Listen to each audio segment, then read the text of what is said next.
It's hard to wake up every day and put on a brave face, even when you're feeling a mess inside. Pretending to be happy is difficult enough, but I also have had to pretend that I love my children, even though I don't. I'm Amelia, and I was 15 when I got pregnant. I was studying for my GCSEs and was predicted to get really good grades. I planned to go to medical school and become a doctor. My teachers and my parents told me I'd go far, and I believed them. I had big dreams for the future, and I couldn't wait to make all of them come true. But, oh well, I'd been going out with Edward for over a year before I lost my virginity to him. I really loved Edward, and being with him felt just right. We were always careful, though, when it comes to sex. We always used protection. That's why when I missed a period, I didn't think anything was wrong, and I was so busy cramming for my exams that I didn't notice. It was only when I started to get fat that I realized something was wrong, and I took a pregnancy test.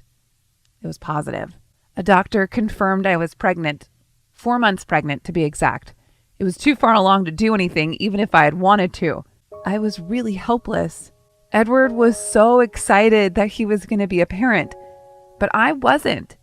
I knew this child was going to ruin my life, but I didn't do anything about it. I had a baby boy who we named John, and the three of us moved into a council flat.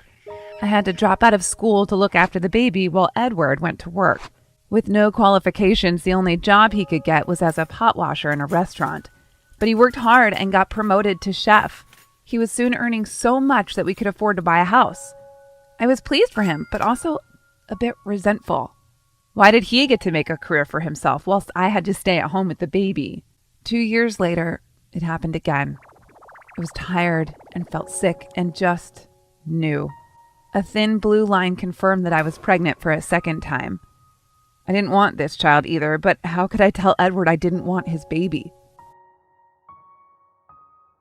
So I had the baby anyway. It wasn't easy to keep my feelings to myself throughout the pregnancy, but I managed somehow. I lied and pretended to be happy. It was a girl, and we called her Evie. For the next 2 years, I stayed at home and looked after John and Evie whilst Edward carried on working. He soon got promoted to head chef. He then proposed to me with a beautiful ring, and I said yes because it felt like the right thing to do. On our wedding day, everyone told me how lucky I was to have 2 beautiful children and a gorgeous husband to look after us all. But deep inside, I didn't feel lucky. I hated my life and the person I'd become after giving up on my dreams and being stuck with my children. I really hated my life, and I even hated looking in the mirror. Every time I saw my reflection, all I could see was how having children has changed me. My tummy has loose skin and was covered in stretch marks. I had frown lines on my face and was getting gray hairs. And while all my friends were going on exotic holidays and getting promoted in their careers, I was stuck at home with 2 children. I couldn't even get a minute's peace to myself. The only thing keeping me going was Edward. He looked after the children even if he had worked a long shift. He cleaned the house when I couldn't face getting out of bed. He cooked the children their tea when I could only sit and cry. I didn't know what I would do without him. Then one day it all changed. Edward came home and sat on the sofa with his head in his hands and just started crying.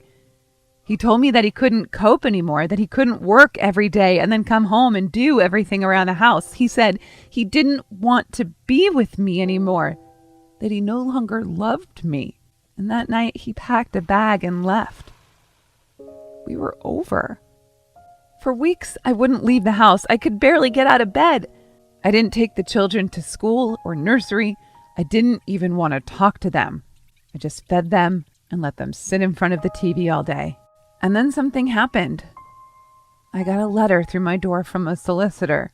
Edward had applied for full custody of the children. He didn't think I was a fit mother and wanted to take them away from me.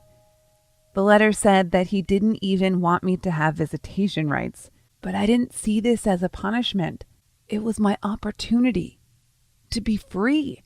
I had spent too long living a lie, which wasn't fair on Edward, the children, and most importantly, me. Edward could give everything to my children that I couldn't. So I agreed. 6 months passed, and my life became much better. I got a job working as a secretary at a doctor's office. I was making money, I made new friends and I'm retaking my GCSEs at night school. So basically, I'm starting to accomplish my dreams. But despite all that, I have to admit that something felt missing. But every time I felt that way, I reminded myself that leaving my children was my own decision and there wasn't any room for regret. I was convinced with that thought until one day, something happened that flipped my world upside down. I was at work when a young woman stormed in with a little girl. She was freaking out. I asked her what was wrong, and she said that her girl has high fever and she's constantly vomiting.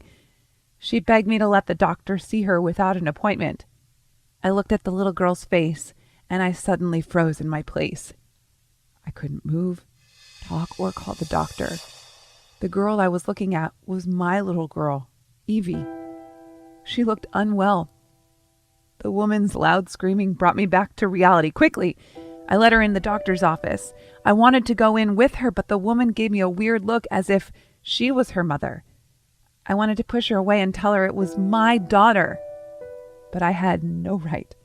I waited outside against my will, and I felt like ages went by before they were out. Little Evie looked better. I wanted to go hug her, tell her I miss her, but the sight of her in that woman's arms stopped me. It was my decision, I reminded myself. I shouldn't chicken out now. But I couldn't. Days went by and my feelings of guilt were building up. The truth was that I was a horrible human being. My own daughter was sick and some woman who replaced me was taking care of her. How did I get here? Ironically, I started to understand that I needed my kids only when I left them. I selfishly blamed them for everything wrong in my life when the real problem was never them. It was me. I couldn't handle what I was feeling anymore. I knew my kids will be home on the weekend, so I grabbed my stuff and I went to see them at their father's house.